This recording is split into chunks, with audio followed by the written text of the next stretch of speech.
গত সপ্তাহে মসজিদের ইতিহাস, কবে এই মসজিদ হলো, পাগলা মসজিদ কেন নাম হলো, এই মসজিদে দান করার অনুপ্রেরণাটা কিভাবে সৃষ্টি হলো, এই প্রশ্নগুলির আলোচনা করেছিলাম। ওমা তৌফিক ইল্লা বিল্লাহ।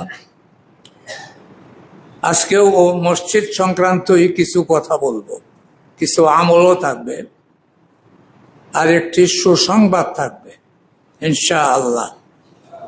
আমি যখন এই মসজিদে আসলাম, আমি আগেও বলছি, কত বছর আগে হবে? 46 শেষ, 47 আরম্ভ, শুরু, নাইলে স্টার্ট। সে যাই হোক, আমি যখন এই পাগলা মসজিদ তো এমন ছিল না, এই কোনার মধ্যে একটা মসজিদ ছিল, ছোট, মনে হয় 20 হাত প্রস্থ হবে, হয়তো 15 হাত, এটা কি কয়, 20 হাত লম্বা, দীর্ঘ, আর 15 হাতের মতো এরপর একটা বারিন্দা, এমন ছিল। তখন ওই পাগলা মসজিদেই আছি, মানুষে বলতো।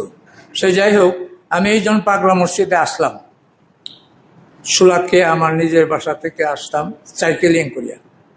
রাস্তায় খুব ভিড়, মোটেই ভিড় নাই, সাইকেলে আয়সা নামাজ পড়ে চলে যেতাম। এইভাবে 1-2 মাস গেল। তো একদিন মসজিদের পশ্চিম পাশে আসলাম, পশ্চিম পাশটা এখানে হবে সামান্য, দেখি ছোট একটা ডালিম গাছ, আর কি গাছ, লাল সুতা, সাদা সুতা, নীল সুতা, কালা সুতা বান্ধা ডাইলে ডাইলে পাতা পাতায় ভরা। আমি বলি, এটা কি? কই আইলাম, এটা তোর মাজান না? হ্যাঁ, হায় হায়। এরপরও এখানে মানুষ ইট উল্টাইতো, আয়া ইট উল্টাইয়া যায়। এই ব্যাপারে এগুলি কেন? মানুষের ধারণা, কেউ যদি তার ক্ষতি করে, চুরি করে বা তার কোনো ক্ষতি করে, তো এখানে আসা তার নামে ইট উল্টায়, ইট উল্টাইলে তার গলা দেয় রক্ত বেরিয়ে, জিভরা উল্টা দেবে। এই সমস্ত ব্যাপার স্যাপার। একটা পাথর আছে, জানি না পাথরটা এখন কোথায়, মসজিদের এই পাশে বা ওই পাশে তলে হবে। পাথরের মাঝে দুধ জ্বালতো, এই সমস্ত কাজকর্ম ছিল এই পাগলা মসজিদে। আমি সেই পাগলা মসজিদে জয়েন করলাম 1979 সাল। আমি এইগুলি বন্ধ করে দিলাম, ইট উল্টায়। আমি বললাম যে ইট উল্টায় নেই কেন, মসজিদও যদি উল্টায় এলাও, আর যদি আল্লাহ না করে হবে না। মসজিদে আইসা সালাতুল হাজত এই আমলটা করবে। সাহাবায়ে কেরাম রাদিয়াল্লাহু তাআলা আনহুম, জুতার ফিতাটাও যদি হারিয়ে গেছে, প্রথমে 2 রাকাত নামাজ পড়তেন সালাতুল হাজত। এটা মসজিদে যায় পড়তে হবে এরকম না, পৃথিবীর সব সমতল জায়গাতে পাক হইলে সেই জায়গায় নামাজ পড়া যায়। সুবহানাল্লাহ। 2 রাকাত সালাতুল হাজতের আমল নিজের জীবনে সৃষ্টি করেন। মসজিদে হোক, বাড়িতে হোক, রাস্তাঘাটে হোক, আপনার যে কোনো সমস্যা থাকলে 2 রাকাত নামাজ পড়িয়া আল্লাহর কাছে চান, আল্লাহ এই কাজটা হয় সহজ করে দিবে, আসান করে দিবে। না করলে আল্লাহ তা আপনার যে সালাতুল হাজত করছেন, এর বিনিময়ে আল্লাহ রাব্বুল আলামিন দান করবেন। হ্যাঁ, কাজেই এই সুতা বান্ধা, ইট উল্টানি, দুধ জ্বালা, এগুলির কোনো অর্থ নাই। এই মসজিদ আল্লাহর ঘরে আসা, আপনার মকসুদের জন্য সালাতুল হাজত পড়েন। আলহামদুলিল্লাহ, এগুলি বন্ধ করেছে। এলাকার কিছু লোক বলতেছেন যে হুজুর, এইগুলো যদি বন্ধ করে দেন তাহলে তো মসজিদের ইনকাম বন্ধ হয়ে যাবে, ইনকাম হবে না। আমি বললাম যে না হোক, তবু আমাদের হকের উপর থাকতে হবে। কারণ কি ইনকাম কমে গেছে না বাড়ছে? বাড়ছে। হ্যাঁ, ইনকাম বাড়ছে, এরকম বাড়ছে, হিসাব করাটা কঠিন। সে যাই হোক, এইগুলি হইতো। তা আমি সেই এগুলি বন্ধ করছি।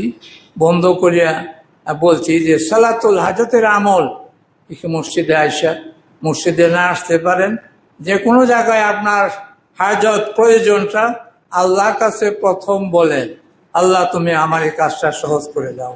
আপনার টাকার দরকার, আপনার মানুষের কাছে পর্দা চাইতেছেন, প্রথম আপনি আল্লাহ তাআলার কাছে চান। আল্লাহ আপনার 20 জনের কাছে চাইলেন হয়ে দেবে, যে 2 জনের কাছে চাইলে রাজি হয়ে যাবে। হয়তো আল্লাহ করতে পারে, নাও করতে পারে। আপনার আমার চাইতে হবে কার কাছে? আল্লাহর কাছে। আর দোয়া ও মুখুল ইবাদ, আল্লাহর কাছে দোয়া করতে হবে। আচ্ছা, এই কাজগুলি হয়তো আমি বললাম যে এগুলি দ্বারা কোনো হবে না। ইট উল্টাইলে কি হবে? মসজিদ উল্টাইলেও কিছু কাম হইতো না যদি আল্লাহ না করে। কিছু ঘটনা এরকম ঘটেছে। গত সপ্তাহে আলোচনাটা বোধ হয় অনেকে দেখছেন না? 40 লাখ। 40 লাখ তো মানুষের জনসংখ্যার প্রেক্ষিতে তারা খুব বেশি না। যা হোক, 40 লাখও তোর কম না। সারা পৃথিবীর যে কোনো জায়গাতে বাংলাদেশে আছে, ওরা দেখছে, এখনো দেখতেছে। তোমার নাম কিনা? আকাশ। তুমি আকাশ থাকবো উপরে, এই জমি নয়লা কেমনে? আল্লাহ পাঠাইছে, এটা করতে। আচ্ছা, সে যাই হোক, কিছু ঘটনা এরকম ঘটে মসজিদকে কেন্দ্র করিয়া, আর এইগুলি ফাঁস হইয়া যায়। কিন্তু এই যে মসজিদকে কেন্দ্র করে এমনি তো আল্লাহ করতে পারে। 1-2টা আমি ঘটনা বলি। হ্যাঁ, আজ থেকে প্রায় 25 বছর আগে হইতে পারে। এক মহিলা আয়সা বিলাপ জোরে কান্নাকাটি করতেছে মসজিদের বারিন্দা, আপনার কোথায় জানি। আমি জিজ্ঞাসা করলাম, এই মহিলা চিল্লাচিল্লি করতেছে কেন? বিলাপ জোরে কাঁদতেছে। খোঁজ লইয়া দেখলো এই মহিলার বাড়ি হইল মারিয়ানা, কোন জায়গায়, বগাদ্দাম বাড়ি এই সাইডে হবে। তার জামাইয়ের বাড়ি হয়েছে করিমগঞ্জ। জামাই এলো ডাকাত, ও তারে অত্যাচার করে। সে একদিন জামাই বাড়িতে ইন্দা আয়া বাড়ি যাইব, মসজিদ আয়া হয়ে যাইতে আছে আল্লাহ, তার জামাই যদি মরিয়া যায় তাহলে মসজিদ সিন্নি দিব, এটা কয়ে গেছে। আল্লাহ এই মজলুমা, আল্লাহ তার কথা শুনাচ্ছে। কয়েকদিন পরে মানুষে দরিয়া নিয়ে আরে মারিয়াছে। পরে তো হ্যাঁ হায় হায়, এটা কি করলাম? এই আয়া করে চিল্লি করতে চাইলে, হ্যাঁ, তার জামাইরে মারিয়া দিয়েছি। হয়ে গেছেন সিন্নি দিব, মারিয়ালে যখন ফেলছে, মরে গেলে সিন্নি দিব, মারিয়ালছে, চিল্লি করতেছে। পরে আরে করণের কিছু নাই, আল্লাহ তার কথা শুনাচ্ছে। আল্লাহ যে কোনো জায়গা, যে কোনো মানুষ কথা বললে, আল্লাহ সামিউদ দুআ, আল্লাহ মুজিবুদ দাওয়াত, আল্লাহ মানুষের কথা শুনে দোয়া কবুল করেন। যে কোনো যায়, পাকলা মসজিদ হোক, বালা মসজিদ হোক, সনের মসজিদ হোক, মাঠে হোক, রাস্তায় হোক, খেতে হোক, দোয়া করলে, নোয়াজ করলে আল্লাহ দেখে, আল্লাহ শুনবে। একবার আমি এই মসজিদ, তখন তো অত লোক হইতো না, আসরের পরে বাকসান হয়, নিলাম হয়, কিছু মালামাল হয়, আগেও হতো, ওখানে হয়তো বেশি হয়। আমি বসতাম যে কেন, একজন লোক আসলো, কিছু বিস্কুটের প্যাকেট নিয়ে আসলো, বিস্কুট আর কি জানি। আমি বললাম, এগুলি কেন আনলেন? আপনি কি উদ্দেশ্য? বলতেছে, হুজুর আমার ছেলেটা হারায় গেছে, কত জায়গা তালাশ করতেছি। আজকে সকালে বাড়ি থেকে, বাড়ি এলাকায় বাড়ি থেকে বাইরেলাম, হ্যাঁ, যদি তারে পাই, আল্লাহ মিলায়, আমি আল্লাহর ঘর পাগলা মসজিদে সিন্নি দাম। তা আমি বাড়িতে বাড়িয়ে লঞ্চে উঠি, এই জায়গাত নামবো, নাম তারলাম না, আরেক জায়গাত নামবো, নাম তারলাম না। হ্যাঁ, সমস্যা হয়ে যায় নামতে, তার তো নির্ধারিত জায়গা নাই, এখানে নামতে হবে। এইভাবে যাইতে যাইতে এই আশুগঞ্জে বন্ধ গেছে। হ্যাঁ, সেখানে নামতেই একজন পরিচিত মানুষ বলতেছে যে, ভাই তোমার ছেলের তো পাওয়া গেছে। বাড়িতে পাঠাই দিছি। হ্যাঁ, তখন সেখান থেকে পাগলা মসজিদ বিস্কুটের প্যাকেট কি লই আসছে। হ্যাঁ, যে আমি আর বাড়িতে গেছি না, এই জন্য এইগুলি নিয়ে আসি। এই ধরনের কিছু ঘটনা ঘটে, এইগুলি বললে পরে মানুষ তাহলে আমারও হয়, আল্লাহর ইচ্ছা। যার কথা আল্লাহ মানবেন, শুনবেন, আল্লাহ দোয়া কবুল করবেন, তার হতে পারে, নাও হতে পারে। হ্যাঁ, এটা বাড়িতেও দোয়া করলে হবে, রাস্তাতেও দোয়া করলে হবে, রাস্তাতেও দোয়া করলে হবে। এই ধরনের আরো নানা ঘটনা এগুলি ঘটেছে। আমি একটা সুসংবাদের কথা বলছিলাম, মনে করলো না, সুসংবাদ কইয়া গেলাম, পরে আমার উপরে এটা কই। আর একটা ঘটনা, তখন মসজিদ ছোট, আমি মসজিদে বোধহয় এত কাছে কিনা আমি মনে নাই, একটা লোক বাচ্চা কুলো লইয়া আয়া একটা কি ছাগল কাছে লইয়া আইছে। আমি জিজ্ঞাসা করলাম যে আপনি, তখন মানুষ কমে ওই কৌতূহলগত, আমি জিজ্ঞাসা করলাম যে আপনি কি মনে করে এই খাসিটা আনলেন? হুজুর, আমার সন্তানাদি হয় না, আমি বেশ কিছুদিন আগে আমি এখানে আয়া দোয়া করছি, আল্লাহর কাছে চাইছি, আল্লাহ আমাকে একটা সন্তান দাও, তোমার ঘরে আমি একটা খাসি দেব। আলহামদুলিল্লাহ আমার এক ছেলে হয়েছে, এই ছেলে লইয়া খাসি লইয়া আইছে। এইগুলি তো মানে হঠাৎ ঘটনা ঘটে যায়। হ্যাঁ, এইটার সাথে পাগলা মসজিদের কোনো সম্পর্ক নাই। হ্যাঁ, পাগলা মসজিদ এটা আজকের পাগলা মসজিদ না, 300 বছর আগের পাগলা মসজিদ। আজকাল যে মোবাইলের যুগে কয় শহীদ পাগলার মাধ্যমে পাগলা মসজিদ হয়েছে, ভুয়া ভুয়া ভুয়া। হ্যাঁ, কোথায় আগরতলা আর কোথায় উগারতলা। হ্যাঁ, শহীদ পাগলা তো কয়দিনের, আমার চোখে বাসে। তো মাথা টিন লইয়া টিন কালেকশন করত। আব্দুল হালিম হুসাইনি কোথাকার, পাখুন্দিয়া, আল্লাহর ওলি, তার ভক্ত ছিল, তার নাম লইয়া কালেকশন করত।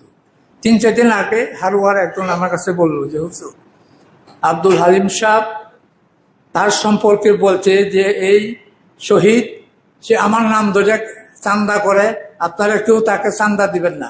লোকটা বলতেছে আমি সামনে বসাচ্ছিলাম, আর সেই পাগলা শহীদের পাগলা মসজিদ করছে। লা হাওলা ওয়ালা কুওয়াতা ইল্লা বিল্লাহ। আমি তো প্রায় 47 বছর আগে আইছি, আরো আগে কিশোরগঞ্জ ছিলাম, দেখছি তারে। আর পাগলা মসজিদ তো আসলে পরে তারা তো কোনোদিন একটা টিন দিতে দেখলাম না, আসতেও দেখি নাই। সে যাই হোক, এই যে পাগলা মসজিদ আজকের না, প্রায় 300 বছর আগের।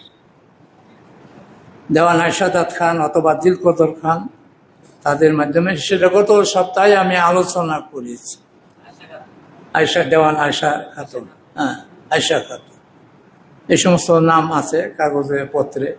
এরপরেও দেওয়ানবাড়ির একজনের সাথে নাম হলো শাকিল আহাদ, উত্তরায় বাসা, সে আমাকে ফোন করে জানাইছে, বলে খুব ভালো করছে, হক কথা দিয়ে জানায়া দে। সে যাই হোক, আর যে সুসংবাদটা দিতে চাইতেছি, দিতাম না আগামী সপ্তাহে দিতাম। হ্যাঁ, আপনিও হ্যাঁ শুনেন, তাহলে দিয়াই ফেলাই। আমি যখন পাগলা মসজিদে আসছি তখন জেলা হয় নাই। জেলা হয়েছে কোন সালে? 1984-তে। আর আমি আসছি 79-তে। তখন মহকুমা প্রশাসক, 84 পর্যন্ত মহকুমা প্রশাসক 4 থেকে 5 জন অতিক্রম হয়েছে। মহকুমা প্রশাসক বলেন, জেলা প্রশাসক বলেন, সবাই পাগলা মসজিদ কমিটির পদাধিকার বলে সভাপতি। 4-5 জন মহকুমা প্রশাসক অতিক্রম হলো, তারা সভাপতি ছিল, আমিও তাদের সাথে মিটিং টিটিং করছি। 84 সনে জেলা হলো, প্রথম ডিসি হইল আব্দুল মান্নান সাহেব, উনি এখনো আছেন। এখন পর্যন্ত সিরিয়াল 24 জনের হবে জেলা প্রশাসক। সর্বশেষ 24তম জেলা প্রশাসক, আমাদের পাগলা মসজিদ কমিটির সভাপতি জনাব ফৌজিয়া খান, এই 24-23 জনের মধ্যে কোনো একজন মহিলা জেলার প্রশাসক পাইছি বলে আমার মনে হয় না। এই 24তম এই জেলা প্রশাসক হইল ফৌজিয়া খান, মহিলা।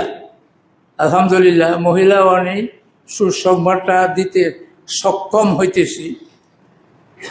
কয়েকদিন আগে ওনার সাথে আমার একটা বসা হয়েছিল। আমি বললাম যে অনেক দিন যাবৎ পাগলা মসজিদে মুসল্লি তো আসেই, মহিলারা আসে, কিন্তু নমাজের ইমামের শুক্রবারে যে ইমামের সাথে নমাজ পড়বে এই কোনো সুযোগ নাই। হ্যাঁ, তো মসজিদে যদিও ব্যবস্থা নাই, মসজিদে আয়সা নমাজ পড়া মহিলাদের জন্য ওয়াজিব না, ফরজ না। হুজুর সাল্লাল্লাহু আলাইহি সাল্লাম অনুৎসাহিত করতেন, আমিও অনুৎসাহিত করছি। কইলে কিব আরো বেশি আয় করে, না জানি এটার মধ্যে কি যায়। আমি হ্যাঁ, মানুষের নেচার যেটা নিষেধ করবেন এটা করব, দেখি কি আছে এটার মধ্যে। আমি কয়েকদিন আগে মাননীয় ফৌজিয়া খান, মাননীয় জেলা প্রশাসক, আমাদের কমিটির সভাপতি, ওনার সামনে বললাম আরো কিছু লোক আছে, এই পাগলা মসজিদে এই মহিলারা আছে, কিন্তু আমি নমাজের স্থানটা করতে পারলাম না। মানুষ খুব হয়, কিন্তু মহিলারা কয়েক হাজার মহিলা আছে, এসে ব্যক্তিগতভাবে ইমামের আগে নমাজ পড়ে, ব্যক্তিগত নমাজ পড়ে যায়। তাদেরকে এমন একটা ব্যবস্থা, উনি নিজে তো মহিলা, ওনার কাছে বললাম আমাদের মসজিদের উত্তর সাইডে যেদিক দিয়ে মানুষ গাড়িগুলা ঢুকে, এর উত্তরের জায়গাটা অনেকটা জায়গা, আমি এই জায়গাটা মহিলাদের জন্য ঠিক করে দেন। পুরুষরা রাস্তায় ঘাটে ওই দিক দিয়ে পাঠ গবেষণা কেন্দ্র পর্যন্ত, হাসপাতাল পর্যন্ত দাঁড়াইতে পারবে, পুরুষদের জন্য কোনো ব্যাপার না। এই দিক দিয়ে চৌরাস্তার মোড় এখনো এইভাবেই নামাজ পড়ে। মহিলাদের এই জায়গাটা নামাজের স্থান করে দেওয়া হোক। আলহামদুলিল্লাহ, উনি মঞ্জুর করছেন।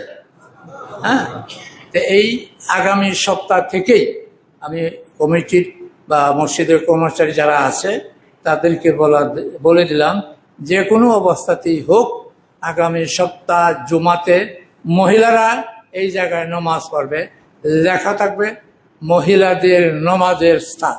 হ্যাঁ, মহিলাদের নমাজের স্থান। এই সুসংবাদটাই আমি অনেকদিন আগে থেকেই চেষ্টা করতেছি। মহিলাদের যারা মক্কা থেকে মদিনায় গেছেন, এমন কেউ আছেন? হাত তোলেন তো। মাশা আল্লাহ, বারাকাল্লাহ। অনেক মানুষই আপনারা মক্কা থেকে মদিনায় যাইতে মসজিদে নামাজ পড়ছেন, কোনো মসজিদে পড়ছেন তো? সব মসজিদে মহিলাদের নামাজের আলাদা জায়গা কিছু আছে। হ্যাঁ, আলাদা জায়গা আছে। মক্কায় মদিনায় অন্যান্য যত মসজিদ আছে মহিলাদের জন্য আলাদা স্থান আছে, আলাদা স্থান আছে। আমার মনটাকে চাইছিল, যেহেতু মহিলাদেরকে আসার জন্য আমি বলি না, কিন্তু যারা এসে যায় তারা যেন জামাতের সাথে নামাজটা পড়তে পারে, অন্তত জুমার নামাজটা তো পড়তে পারে। হ্যাঁ, তা আলহামদুলিল্লাহ আগামী শুক্রবার থেকেই এই জায়গাতে মহিলারা জামাতে নামাজ পড়বে আশা করতেছি। আর আমি আশা করব আমি যাতে মহকুমা প্রশাসক যার অনুমতিতে এই জিনিসটা হলো, সেও যেন, যেহেতু উনিও একজন মহিলা প্রশাসক, জেলা প্রশাসক, উনি নমাজ আদায়ের মাধ্যমে যদি এই নমাজের স্থানটা উদ্বোধন করেন, আপনারা খুশি হবেন? আলহামদুলিল্লাহ, আমিও খুশি হব। তা আমি এই প্রস্তাবটা, আমি নিজে যাইতে না পারলেও আমি এই প্রস্তাবটা পাঠাবো। যদি ওনার কোনো ঝামেলা সমস্যা না থাকে তিনি আয়সা এখানে জুমার নামাজটা আদায় করতে পারবেন, আমি আশাবাদী। হতে পারে হ্যাঁ, যদি ওনার জেলা প্রশাসক অনেক ঝামেলা থাকে, নাও হতে পারে, তবে আমি এই প্রস্তাবটা পাঠাবো যে কোনো উপায়ে। আচ্ছা, আর কিছু আলোচনা। আরেকটা বিষয় হচ্ছে ভিডিওটা ছাড়ার পরে অনেক মুসলিমরাই কমেন্ট করছে যে শৌচাগার বাথরুম কম থাকা শৌচাগার কম থাকার কারণে অনেকে নামাজ পায় না, অনেক দূর দূরান্ত থেকে মানুষজন আসে এসে নামাজ আমি পড়ে। এই আলোচনাটাও করছি মহকুমা প্রশাসকের সামনে। কয়েক হাজার মহিলা আসে, তাদের বাথরুমের অনেক 5টা, অনেক কত 5টা, এটা কি পর্যাপ্ত হলো না। পুরুষদের জন্য যা আছে তাও পর্যাপ্ত না, যেতে পারে না, সেটাও ইনশাআল্লাহ হবে। এখানে মহিলাদের জায়গা যদি নামাজের জায়গা হয়, আশা করি যে সাময়িক টেম্পোরারি কিছু বাথরুম প্রস্রাবখানাও যদি ওজোখানা করে দেওয়া হয়, বেশি কিছু লাগবে না। তো আমাদের কি পয়সার অভাব? হ্যাঁ, পয়সা কত আছে কেউ কই থাকতো না, খালি ব্যাংকের ম্যানেজারই কই থাকতো। হ্যাঁ, ব্যাংকের ম্যানেজার আপনারা কেউ কই থাকবেন, খালি হলেন যে কুটি কুটি কুটি কুটি, কত কুটির গুটি এটা আল্লাহ জানে। সে যাই হোক, টাকা ঠিকই আছে, ব্যাংকে জমা আছে, কোনো চিন্তার কারণ নাই। যে কোনো সময় ইনশাআল্লাহ পরবর্তী বড় প্রোগ্রাম শুরু হয়ে গেলে 150 কোটি টাকার বাজেট আছে। কাজ শুরু হয়ে গেলে কোটি কোটিও শেষ হয়ে যাবে ইনশাআল্লাহ। দোয়া করেন আল্লাহ তাআলা আমাদের সকলের নেক মাকাসিদ পুরা করুন। যাদের সুন্নত বাকি আছে, হ্যাঁ, মসজিদটা সংস্কার করতে হবে, এটা বলছে। বলতে পারি না কবে সংস্কার শুরু হবে, এই প্লেনে কাজ আরম্ভ হবে, এটা আমি বলতে পারি না।